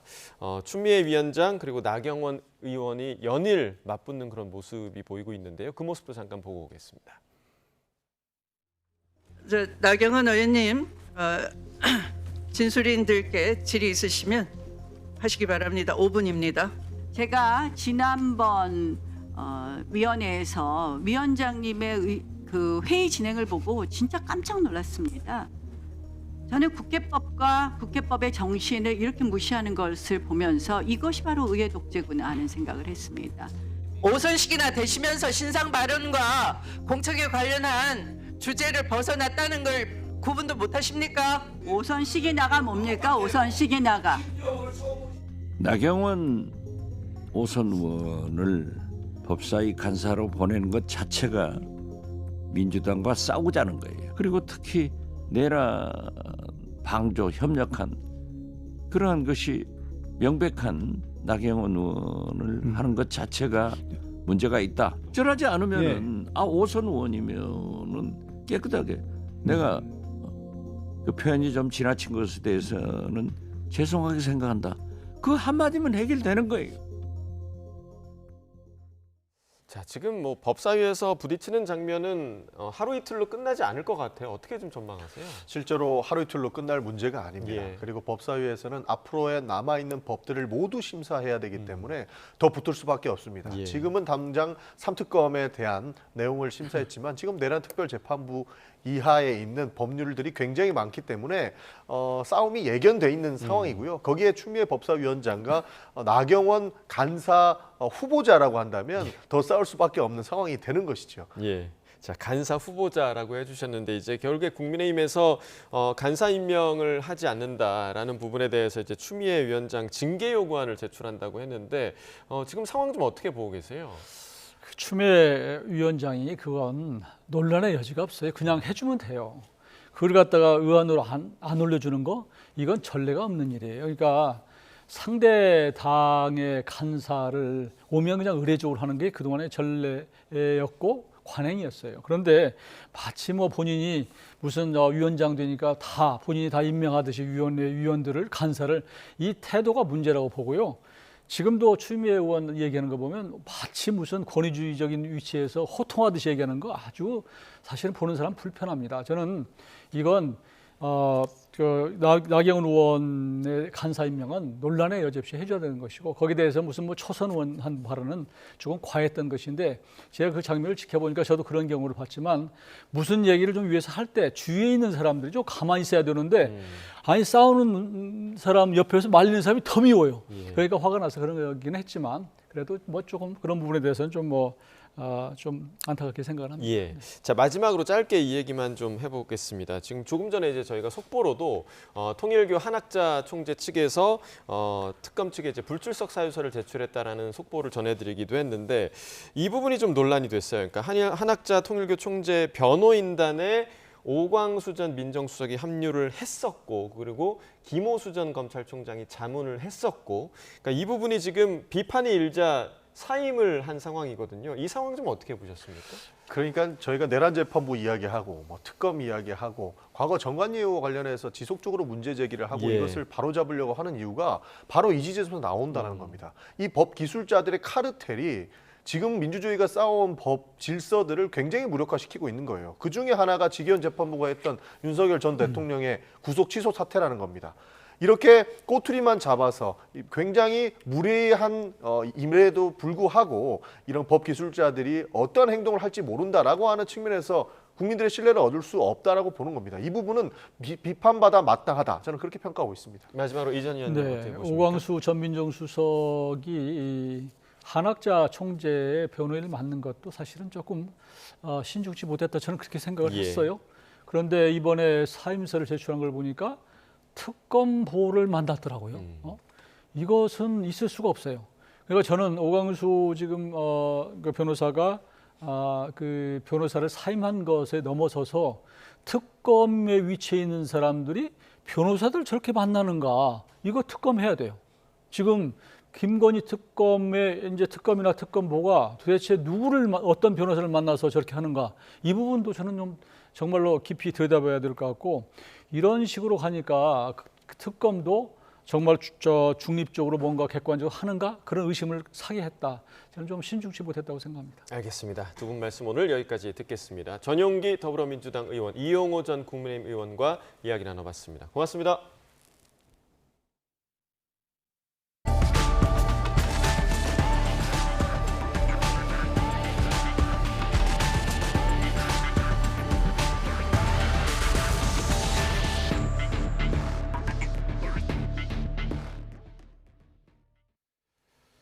다음 소식입니다. 강릉 지역 생활용수의 87%를 공급하는 오봉저수지의 저수율이 13.2%를 기록하며 연일 역대 최저치를 경신하고 있습니다. 농촌용수 종합정보 시스템을 보면 오봉저수지 저수율은 오늘 오전 현재 13.2%로 어제보다 0.3%포인트 떨어졌습니다. 강릉시는 내일 오전 9시부터 홍제 정수장 급수구역 내 100톤 이상 저수조를 자체 보유한 아파트 등 공동주택과 대형 숙박시설을 대상으로 제한 급수를 시작하기로 했습니다. 또 오봉저수지 저수율이 10% 미만으로 떨어지면 단계별로 시간제, 격일제 급수를 시행하기로 했습니다.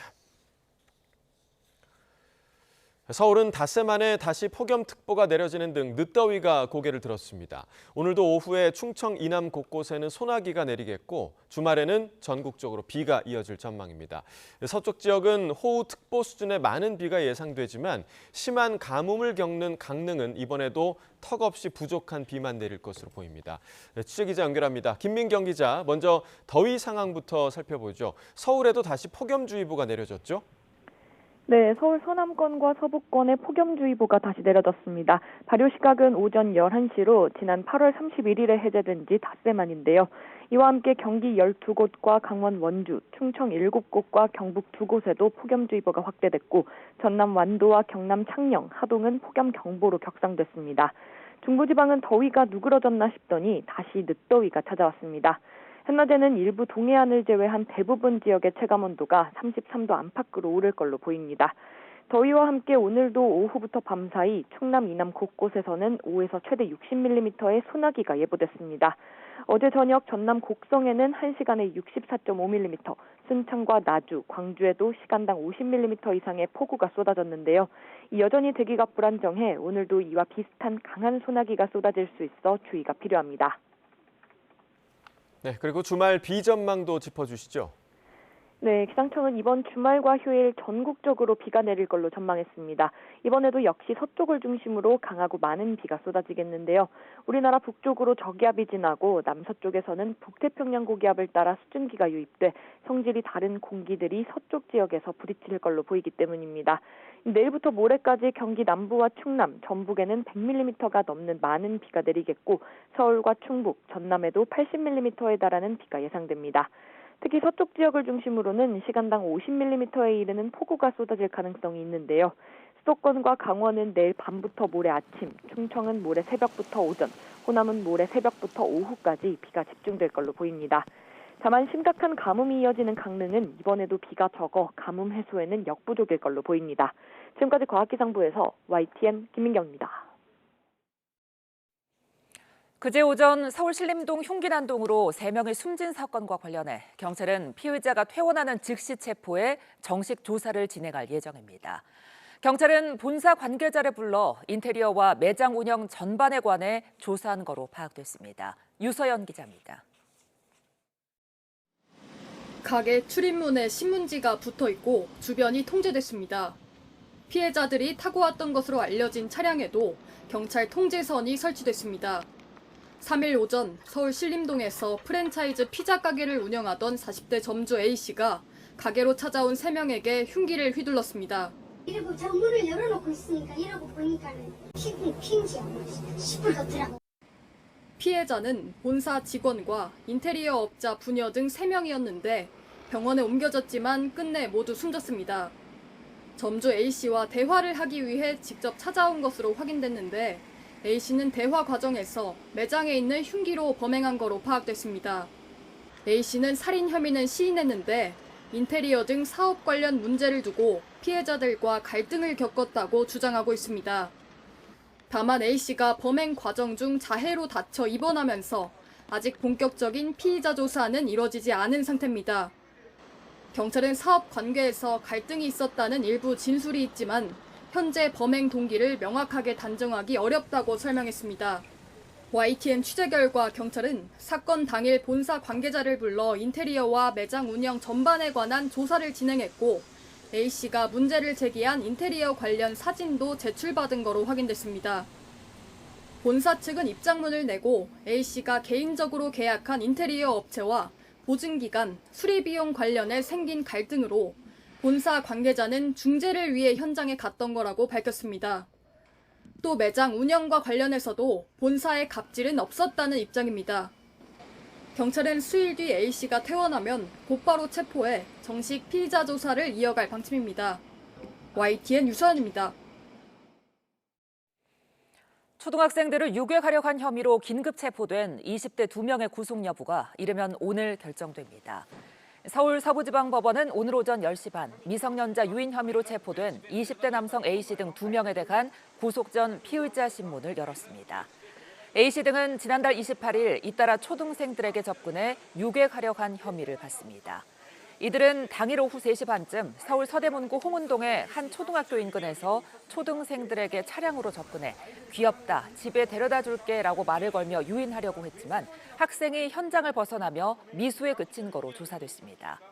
이들은 곧이어 같은 방법으로 또 다른 초등생들에게 접근해 유인하려다 미수에 그친 뒤 근처 공영주차장 주변에서 다시 한번 초등생 2명을 유인하려다 실패한 거로 드러났습니다.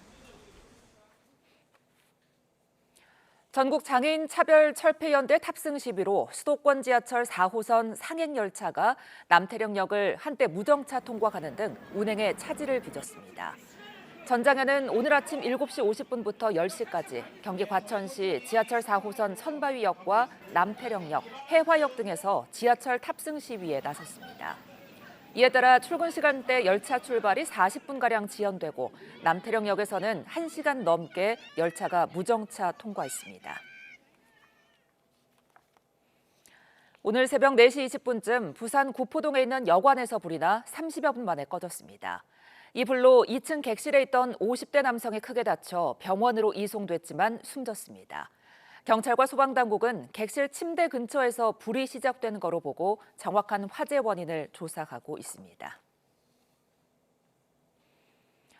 포르투갈 리스본에서 발생한 전차 탈선 사고로 한국인 2명이 숨지고 1명이 크게 다쳤습니다. 외교부는 한국인 남성 1명과 여성 1명이 사망했고 크게 다친 다른 여성 1명은 현지 병원에서 수술을 받고 중환자실에서 치료 중인 거로 파악하고 있습니다. 외교부는 현지 공관이 포르투갈 당국과 긴밀히 소통하며 부상자 지원과 피해자 가족 연락 등 필요한 영사 조력을 제공하고 있다고 밝혔습니다. 트럼프 미국 대통령이 일본산 자동차에 대한 관세를 15%로 낮추는 행정명령에 서명했습니다. 이르면 다음 주 시행되는데 당분간 우리 자동차는 25%의 관세를 부담하며 경쟁해야 할 거로 보입니다. 김잔디 기자입니다. 도널드 트럼프 미국 대통령이 미국과 일본의 무역 합의를 공식적으로 이행하는 내용의 행정명령에 서명했습니다. 여기엔 미국이 거의 모든 일본 수입품에 대해 15%의 기본 관세를 부과한다는 내용이 담겼습니다. 이는 지난 7월 22일 양국이 발표한 무역 합의의 후속 조치입니다. 특히 일본산 자동차와 자동차 부품에 부과되온 관세 27.5%를 15%로 인하한다는 내용이 담겼습니다. 그동안 미국은 일본 자동차에 기존 관세 2.5%, 품목별 관세 25%를 추가한 27.5%의 관세를 적용해왔습니다. 트럼프 대통령은 해당 내용을 담은 행정명령을 관보에 게시한 뒤 7일 안에 관련 수입 품목 코드 등을 수정하라고 지시했습니다. 이에 따라 일본은 한국보다 먼저 미국 시장에서 낮은 자동차 관세 혜택을 받게 될 수 있습니다. 한국도 지난 7월 30일 미국과 자동차 관세를 15%로 낮추는 데 합의했지만 아직 관련 행정명령은 발표되지 않았습니다. 대미 투자의 성격 등 합의한 세부 내용을 두고 미국과의 이견이 해소되지 않았기 때문입니다. 특히 이번 행정명령에는 미국이 기존에 부과한 관세가 15% 미만인 품목에 대해 상호 관세를 포함한 총 관세율이 15%를 넘지 않도록 했습니다. 기존 관세가 15% 이상인 품목의 경우 상호 관세를 가산하지 않도록 했습니다. 이는 유럽연합과 같은 대우로 일본이 줄곧 원하던 조건입니다.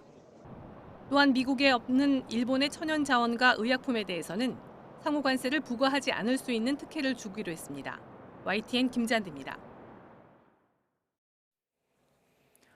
트럼프 미국 대통령은 현지 시간 4일 미국에 공장을 짓지 않는 기업에 대해 조만간 꽤 상당한 반도체 관세를 발표할 거라고 밝혔습니다. 트럼프 대통령은 이날 백악관에서 열린 미국 정보기술업계 최고 경영자들과의 만찬에서 기자들의 질문에 이같이 답했습니다. 트럼프 대통령은 반도체와 관련해 미국에 들어오지 않는 회사들의 관세를 부과할 거라며 그렇게 높지는 않지만 꽤 상당한 관세가 될 거라고 예고했습니다. 이어 만약 미국에 들어오면 건설 계획을 갖고 들어오면 관세가 없을 거라고 덧붙였습니다.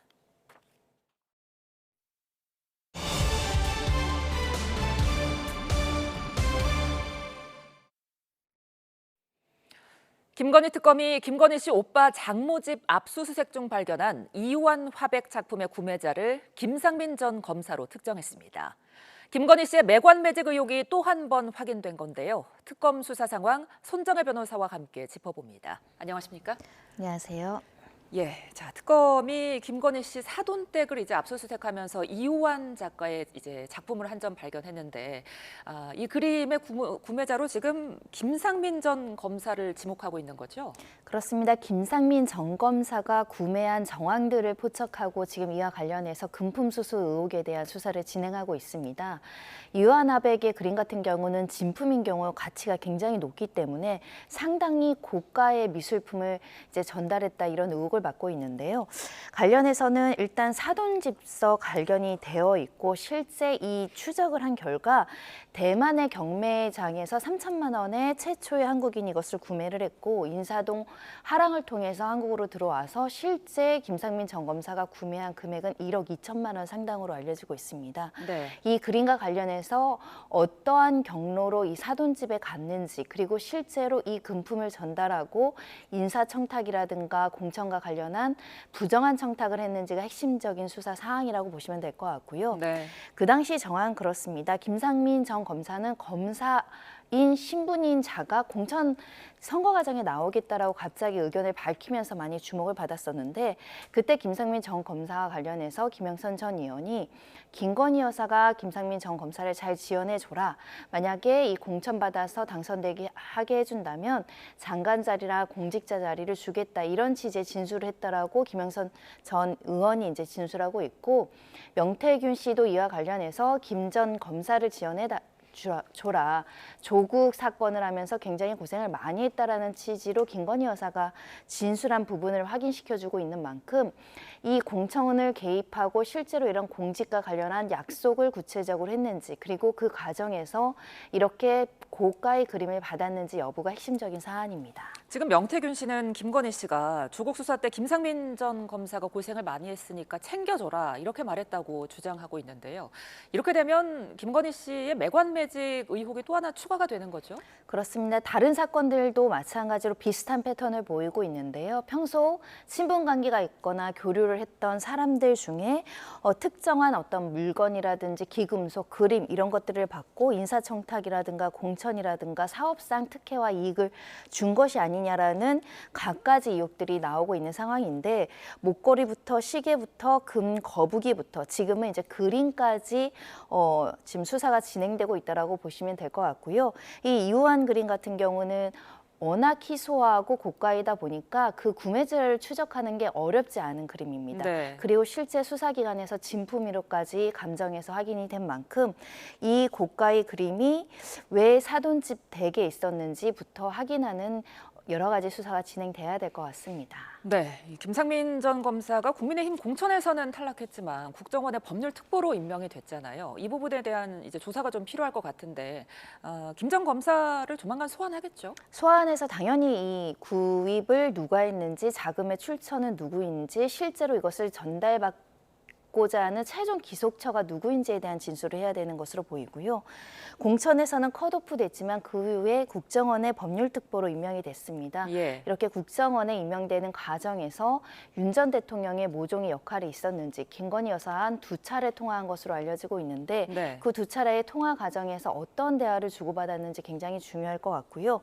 이 김 전 검사는 지금 그 그림의 자금의 출처와 관련해서는 김건희 여사의 오빠라고 진술하고 있거든요. 예. 실제 그럼 어떤 방식으로 돈을 받았고 이렇게 고가의 그림을 왜 대리 구매를 해줬는지 이 진술이 상당히 납득할 만한 정황이 있는지 아니면 범죄의 성립을 회피하기 위해서 거짓 진술을 하는지 이런 신빙성에 대한 부분들을 판단해야 되기 때문에 소환 조사는 불가피하고 참고인 신분을 넘어서 피의자로 소환될 가능성도 높아 보입니다. 그런데 이제 김건희 씨가 특검 조사에서 나라면은 이 작품을 구매하지 않았을 거다 이런 식으로 지금 답을 했다고 전해지고 있는데 이 수사 관련해서는 어떤 부분이 변수가 될까요? 이 진술이 진실이라고 한다면 첫 번째로는 내 소유권이 아닙니다. 내가 받은 게 아닙니다. 이렇게 그 범행 사실과 관련한 부인하는 취지, 무고하다라는 취지의 답변이 섞여 있는 것이고 특히 본인이 그림에 대한 조회가 굉장히 높은 그 업무를 담당하다 보니까 이 그림 자체는 모조품이 많아서 실제 실제로 내가 원해서 받은 것도 아니고 내가 만약 이걸 살려고 했다면 이걸 사지 않았을 것이기 때문에 나는 이것을 받은 바도 없고 이 그림을 사거나 주고받은 사람과 분리되어 있다. 나는 저거 모르고 나라면 사지도 않았을 것이고 모조품이 너무 많은데 이런 취지는 결국은 김정은 검사가 이 그림을 샀다고 하더라도 내게 아니다. 나는 모른다. 나라면 절대 이런 것들을 사지도 않고 받지도 않고 요구하지도 않았을 것이라는 간접적인 부인의 진술로 봐야 될 것 같은데요. 진술의 신빙성은 또 다른 정황으로 확인해 나가야 될 것 같습니다. 네, 그런가 하면 김건희 특검팀이 다음 주 9일 한학자 통일교 총재에게 이제 출석을 통보했는데 조금 전에 이 한 총재가 불출석 사유서를 제출했습니다. 그렇습니다. 건강상의 이유로 이제 불출석 사유서를 제출했고 일부 또 합리적인 이유를 개진한 것 같습니다. 네. 그러니까 그제 이제 관련한 시술, 병원에서 시술을 받았고 회복 중이고 지금 퇴원한 것으로 알려지고 있지만 건강상이 여러 가지 어려움이 있기 때문에 서면 조사나 방문 조사를 할 것을 요구했다라고 알려지고 있는 상황이고요. 일단 특검에서 이것을 받아들일지는 조금 더 지켜봐야 되겠습니다. 회복하는 데 필요한 시간 그리고 이제 피의자 신분으로 소환되는 것만큼 관련된 조사의 시간 이런 것들은 배려해 줄 가능성이 있지만 중대한 사건에 대한 수사를 서면 조사나 또 방문 조사로 한다고 한다면 특혜 논란이 빚어질 가능성이 있기 때문에 네. 소환 조사를 여전히 유지하지 않을까 생각하고 다만 소환 조사 일정을 일정 부분 조금 조율해 나갈 가능성은 존재한다라고 생각합니다. 네. 자, 이 한학자 총재 관련해서는 한학자 총재가 지시를 해서 건진법사 전성배 씨 그리고 윤영호 전 통일교 세계본부장이 김건희 씨 또 그리고 국민의힘에게 투트랙으로 접근했다 이렇게 지금 특검이 보고 있죠. 전방위적으로 여러 사람을 통해서 또는 전달자들을 통해서 금품이나 여러 가지 지원을 약속하고 실제로 관련된 청탁을 했다라는 것이 특검의 시각인데요. 네. 그 과정에서 전성배 씨도 있었고 윤영호 전 본부장도 있었는데 중요한 건 윤영호 전 본부장이 실제 수사기관에 나가서 내가 관련해서 금품을 전달하고 이런 관련된 정황들을 이 총재에게 모두 보고했다라고 구체적으로 진술을 하고 있습니다. 그런 예. 만큼 실제 보고를 받았는지 관련된 구체적인 지시를 했는지 그 자금의 출처가 통일교 내부의 자금이었는지 그 당시에 통일교가 하고자 했던 어떤 청탁이나 현안의 내용이 무엇인지는 반드시 확인해야 되는 것이 특검의 입장이기 때문에 소환 조사는 불가피하다라고 봐야 될 것 같고요. 특히 당에도 여러 가지 이제 역할을 그 전달을 하고 지원하겠다는 약속도 하고 또 김건희 여사한테 그 약속을 하고 이런 전방위적인 어떤 역할들을 통해서 궁극적으로는 대통령의 권한인 대통령이 여러 가지 재량적으로 판단할 수 있는 부분에 대한 청탁이 이루어졌고 윤 전 대통령에게 그러한 청탁이 전달됐는지 여부 이 연결고리를 찾는 것이 특검의 숙제 같습니다. 네, 김건희 씨는 통일교 측으로부터 이제 샤넬 가방을 선물 받고 나서 통일교 측 관계자에게 정부 차원에서 통일교에 도움을 주고자 노력하고 있다 이런 식으로 지금 말을 했다고 알려지고 있는데 그렇다면은 뇌물죄가 성립될까요? 뇌물죄가 성립하기 위해서는 윤 전 대통령과의 공모 관계가 확인이 돼야 되겠죠. 정부 차원이라는 건 김건희 여사가 움직일 수 있는 권한 내에서 할 수 있는 발언은 아닙니다. 그러니까 권력자인 윤 전 대통령이 통일교와 관련한 일정한 여러 가지 역할에 대해서 이 통일교가 원하는 내용들을 확인하고 이것을 실제로 도와주기 위해서 노력한 정황들이 있는지에 대한 업무 지시 보고 내용도 확인이 돼야 될 것 같고요. 이렇게 정부 차원이라는 것은 지금 정부와 김건희 여사가 동일시되는 발언이거든요. 예. 김건희 여사의 어떻게 보면 국정 개입을 단적으로 드러내는 발언일 수 있습니다. 정부 차원에서 도움을 준다라는 것은 본인이 이 도움을 주고자 하는 일련의 행위 중에 가담을 했고 그와 관련해서 확인을 받고 전달하는 내용이기 때문에 실제로 이런 구체적인 행위가 있었고 윤 전 대통령과 공모를 했다라고 한다면 뇌물죄의 공동정범이 성립할 수 있습니다. 예, 그런가 하면 오광수 전 대통령 민정수석이 한학자 총재 변호인을 맡아서 지금 논란이 됐는데 그 이후에 이제 또 사임서를 제출했습니다. 아무래도 이 논란을 좀 의식한 거겠죠? 네, 일각에서 그 주장되고 있는 수사의 불공정성을 의심하는 여러 가지 이제 보도들과 목소리들이 나오고 있기 때문에 부적절하다 이런 판단을 했던 것으로 보이고 상당한 부담을 가진 것 같습니다. 우리가 법관이나 수사기관이나 친분관계나 전관으로 특별히 인적인 관계에 있는 사람들이 변호를 했을 때 결과와 상관없이 불공정하다, 전관 특혜를 받은 것이다 이런 국민들의 오해를 살 염려가 있는 상황에서 실제로 굉장히 고위공직자이고 지금 현 정권의 고위공직자들과 친분이 있어 보이는 당사자들이 이렇게 이제 변호인으로 선임되다 보니 오히려 의뢰인에게 이익되기보다는 오히려 특혜 논란으로서 사건이 더 불리하게 진행될 가능성이 있기 때문에 여러 가지를 고려해서 사임했다라고 보이고요. 일부 보도를 통해서는 변호사 수임료 액수까지 좀 특정돼서 보도가 나오고 있는 상황이어서 실제로 국민들에게 이 정관이나 고위공직자로서의 어떻게 보면 법률적으로 위반은 아니겠지만 그래도 공정하고 어떻게 보면 객관적인 지위에서 수사기관이 수사에 임할 수 있도록 특검 측을 배려하는 차원에서도 이 사임하는 결정은 타당했다라고 보이고요.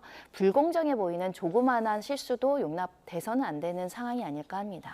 예, 그런데 이 부적절한 처신이라는 지적이 특검에도 나오고 있습니다. 민중기 특검이 한학자 총재 변호인을 따로 만난 부분인데요. 이 부분도 좀 문제가 되겠죠?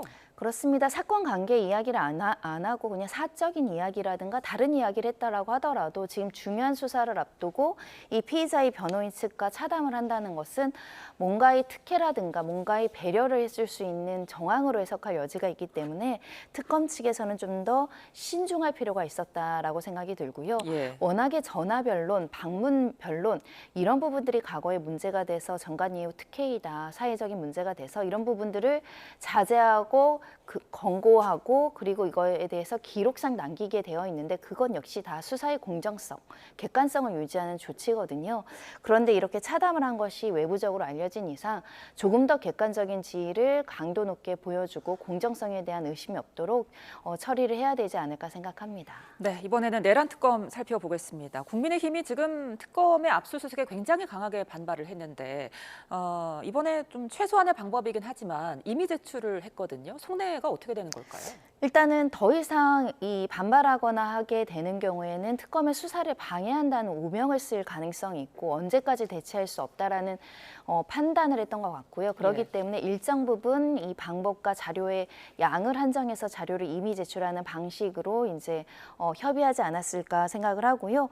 특히 이 자료 검색 방식 등에 대해서 협의를 했다라고 합니다. 충분히 국민의힘 측의 의견이 반영되어 있는 압수수색 절차였기 때문에 더 이상은 거부할 수 없다라고 판단한 것으로 보이고 또 특검 측에서도 최소한의 자료는 확보한 것으로 보이기 때문에 더 이상의 논란은 더 이어지지 않기를 바라고 있습니다. 그럼에도 불구하고 이제 특검과 국민의힘 대치가 이어질 걸로 보이는 게 국민의힘에서 이 압수수색 시도와 관련해서 조은석 특검을 고발했더라고요.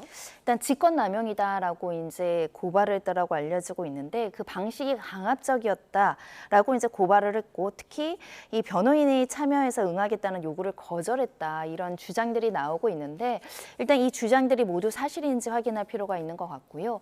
이 관련해서 실제로 이 압수수색 과정에서 관계자들의 어떤 참여라든가 이런 것들이 제대로 이루어지지 않는 경우에는 압수수색 절차가 위법하다라고 판단되는 판례들이 있습니다. 실제 그렇게 참여권이나 이런 것들을 보장을 안 했는지 그리고 자료를 분석하고 분류하는 과정에서 변호인들의 입회를 방해한 사실이 있는지는 명확하게 좀 확인해야 될 것 같고요. 고발을 했으니 수사기관에서 검토하지 않을까 합니다. 자, 이 관련해서 이제 추경호 전 국민의힘 원내대표는 비상계엄을 사전에 몰랐다 이렇게 계속 주장하고 있는데 앞서서 특검이 이제 압수수색을 하면서 확보한 압수물에서 이 발언의 어떤 사실 여부가 밝혀지는 거겠죠? 일단 특검에서는 사전에 알았을 가능성을 배제하기 어렵다라는 것으로 이제 개연성을 열어놓고 수사를 진행한다라고 보고 있습니다.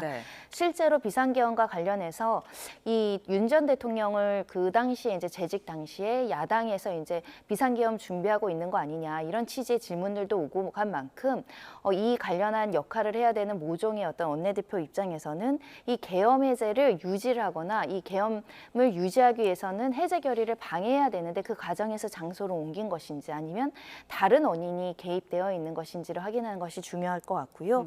이 추경호 전 원내대표 입장에서는 이 장소를 변경한 것은 타당하고 정당한 이유가 있다. 오히려 우리는 이 계엄 해제를 해달라고 요청한 바가 있었기 때문에 계엄 선포 사실을 사전에 알지 못했고 그것을 방해하려는 의사가 없다. 이렇게 지금 굉장히 팽팽하게 주장하고 있어서 특검이 사전에 모의했을 것인지 또는 이 계엄 해제에 관련해서 일사불란하게 국민의힘 의원들에 대해서 결의를 못하게 했는지 이런 정황들을 찾아 나가야 되지 않을까 생각합니다.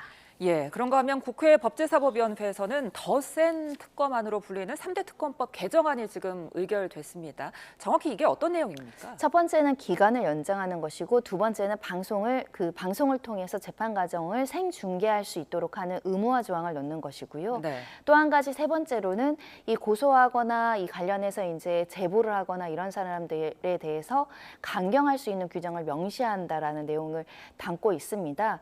관련해서는 수사 기간은 뭐 연장할 수 있다라고 판단할 수 있을 텐데, 이 재판을 중계를 하는 부분들은 좀처럼 우리가 과거에 해보지 않은 방식입니다. 네. 생생하게 공개해서 공정하고 한치의 의심 없이 국민들의 알 권리를 충족하기 위해서 형사재판을 공개하는 것도 실익이 있지만, 또 형사재판이라는 것은 사건 관계인들이 또 증언대에 서서 증언을 한다거나 여러 가지 국가상 기밀에 대한 내용들이 또 변론 과정에서 드러날 가능성이 있어서 이 생중계로 얻을 수 있는 이익과 또 침해되는 이익을 비교 형량해야 된다라는 목소리가 있는 상황이어서 예. 이 중계 자체에 대해서는 많은 분들이 좀 고심해야 되지 않을까 생각을 하고 있고요. 예. 우리가 보통 형사재판 앞에 모두 발언 정도를 중계하지 전체를 공개한 적은 없습니다.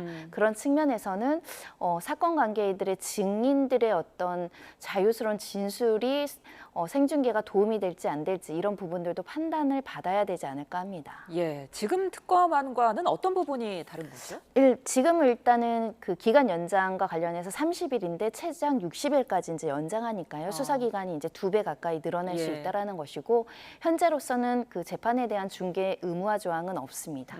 그리고 우리가 보통은 수사 기간에 협조를 하면 그냥 양형에서 고려해서 감형해 줄 수 있는 부분이 있지, 이렇게 법률에 명시적으로 감경해 줄 수 있다. 이건 없기 때문에 좀 더 강력한 법안이라고 볼 수 있습니다. 알겠습니다. 지금까지 특검 수사 상황 손정혜 변호사와 함께했습니다. 고맙습니다. 본격적으로 가을이 시작된다는 절기 백로를 앞두고 오늘 오전 서울에는 닷새 만에 다시 폭염특보가 내려졌습니다. 현재 서울 기온은 31도를 넘어서면서 어제 같은 시각보다 4도가량 높은데요.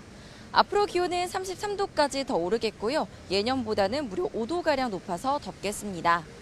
늦게까지 남아있는 더위에 시민들 손에는 여전히 더위를 식히기 위한 손풍기가 들려 있습니다. 남부에만 내려졌던 폭염특보가 오늘 오전 서울을 포함한 서쪽 지방 곳곳에 확대된 가운데 전북 김제 진북면은 사람 체온과 비슷한 36도를 넘어섰고요. 오늘 폭염 경보로 강화된 완도는 34.7도, 경남하동 화계면은 33.9도 등 33도 안팎의 무더운 날씨가 이어지고 있습니다. 앞으로 가을볕의 기온은 더 오르겠습니다. 광주, 대구 32도, 부산은 33도까지 치솟겠습니다. 치솟는 기온의 대기가 불안정해지면서 현재 제주도에는 시간당 20mm 안팎의 소나기가 내리면서 호우특보가 발효 중입니다. 오늘 밤까지 그 밖의 충청 이남 곳곳에도 5에서 60mm의 소나기가 요란하게 지나겠습니다. 주말인 내일은 새벽에 중서부를 시작으로 오후면 전국에 비가 내리겠습니다. 특히 내일 밤 사이에는 수도권과 영서에, 모레 아침부터 낮 사이에는 충청과 호남에 시간당 30에서 50mm 안팎의 강한 비가 집중되겠습니다. 다만 가뭄이 극심해서 실질적인 비가 필요한 강릉은 동풍의 유입이 없어서 비 소식이 없겠습니다. 현재 대부분 지역에서 자외선 지수가 높음에서 매우 높은 단계를 보이고 있습니다. 이 정도면 한두 시간 이내에도 피부 화상을 입을 수 있는 만큼 외출 시에 긴 소매와 양산을 꼭 착용해 주시기 바랍니다. 지금까지 YTN 김시아입니다. 이상으로 금요일 뉴스나우 마칩니다. 시청해주신 여러분 고맙습니다.